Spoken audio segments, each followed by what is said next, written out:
Hello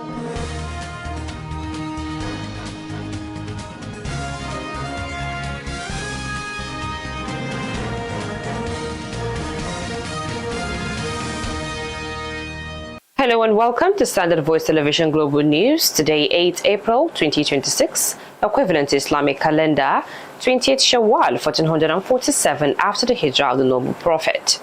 In the headlines, federal government invests more in police training and intelligence gathering.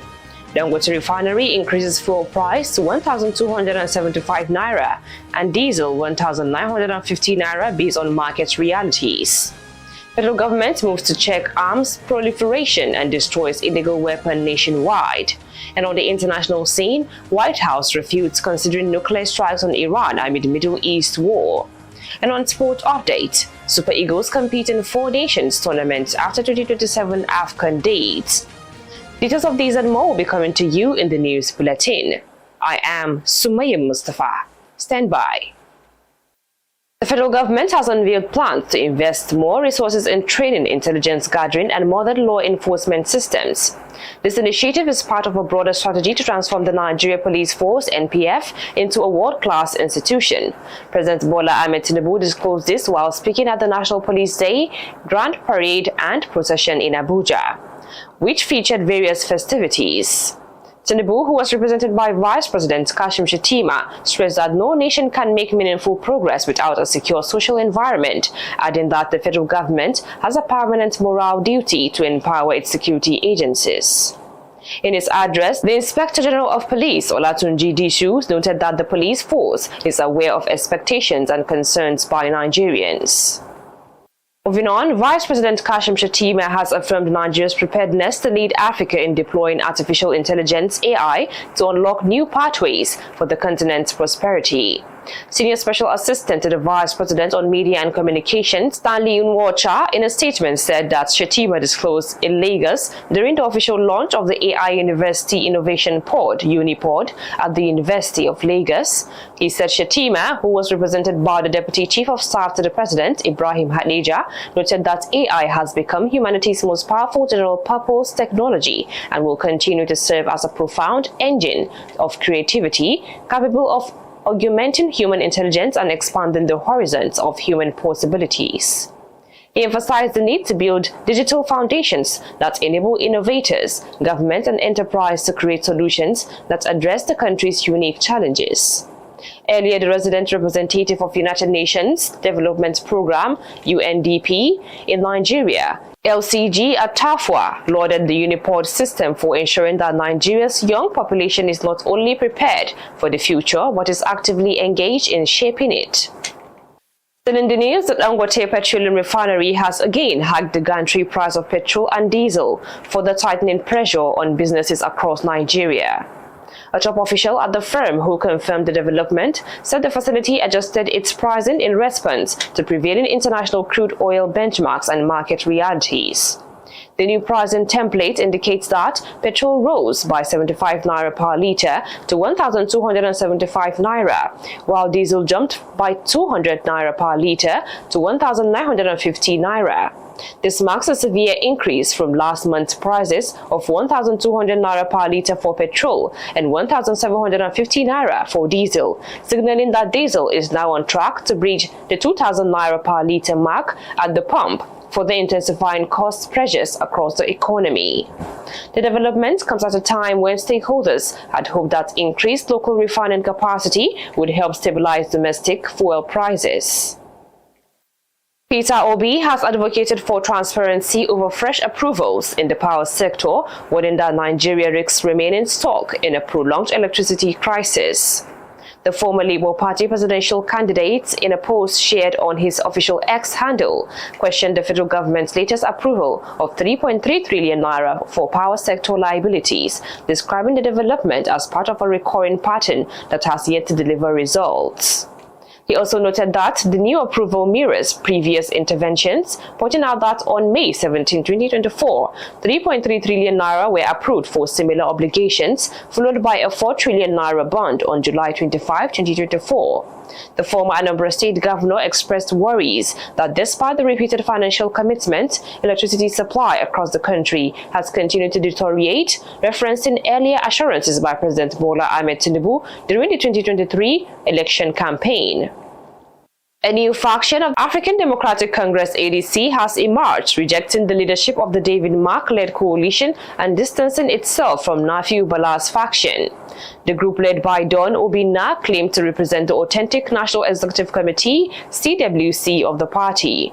Obinna, while speaking on behalf of NEC members, responded to Independent National Electoral Commission (INEC's) delisting of David Mark-led leadership, saying ignorance is not only a disease but also a crime.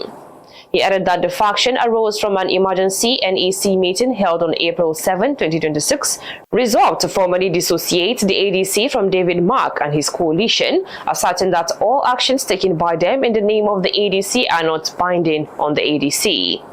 The faction also clarified the status of Nafiu Bala, noting that he has never held the position of deputy chairman of the ADC, and reaffirmed that former ADC presidential candidate Dumebi Kachuku is a committed and bona fide member of the party, whose supposed expulsion by the David Mark group was an act of desperation taken too far.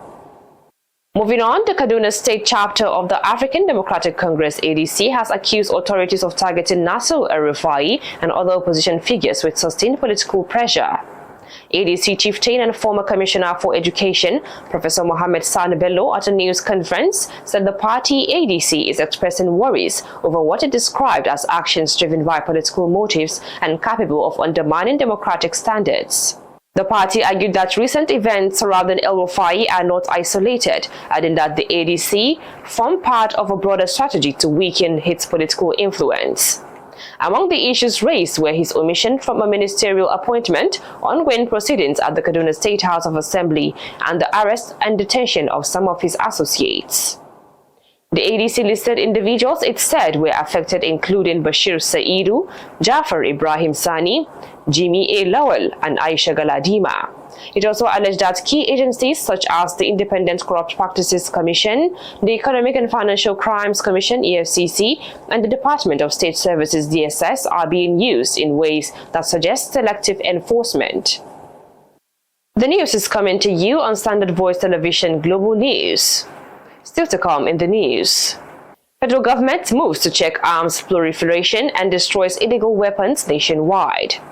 On the international scene, White House refutes considering nuclear strikes on Iran amid Middle East war.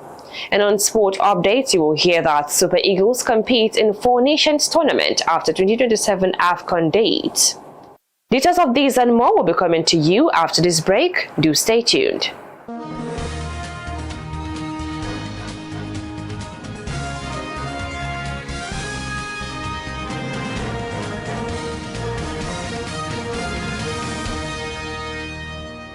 Welcome back from that short break, and now the news continues.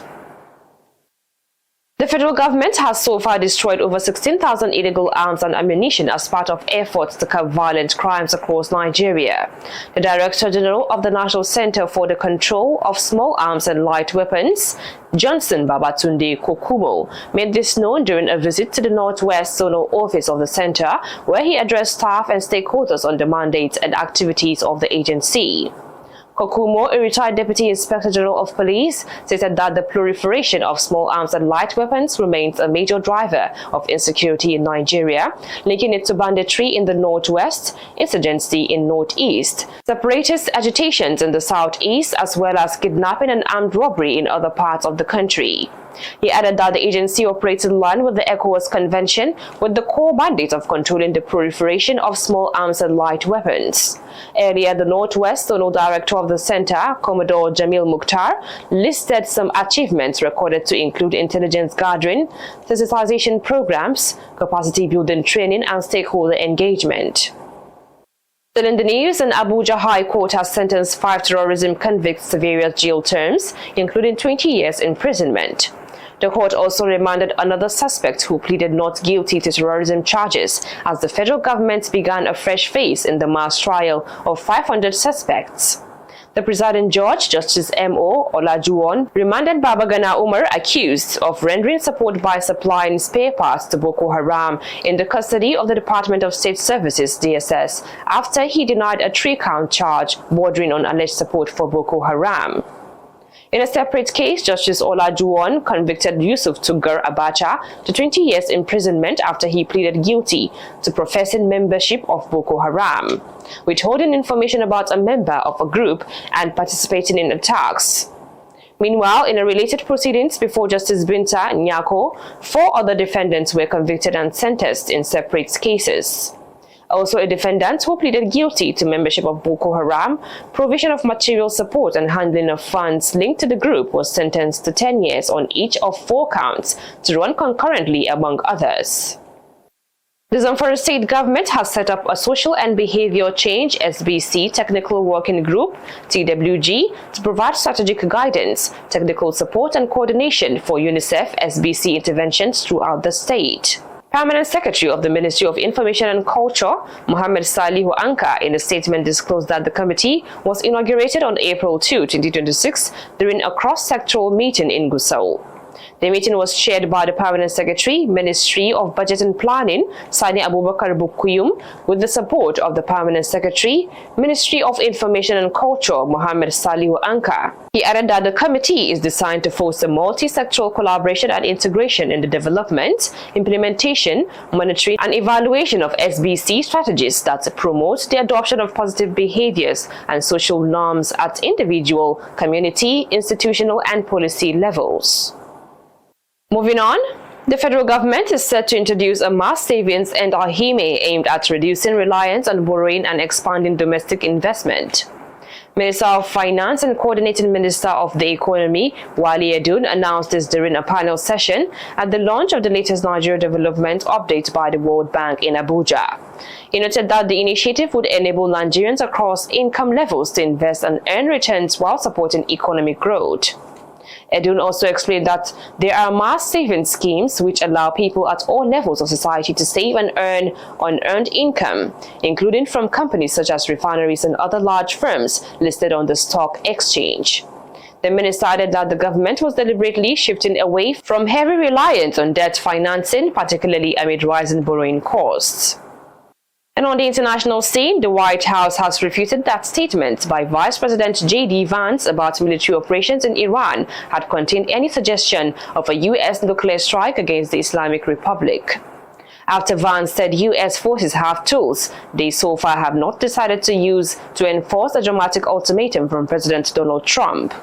The post was in response from an account associated with former Vice President Kamala Harris that said Vance implied Trump might use nuclear weapons. In another development, U.S. President Donald Trump has warned that a whole civilization will die in Iran if the country does not heed his ultimatum to accept U.S. war demands.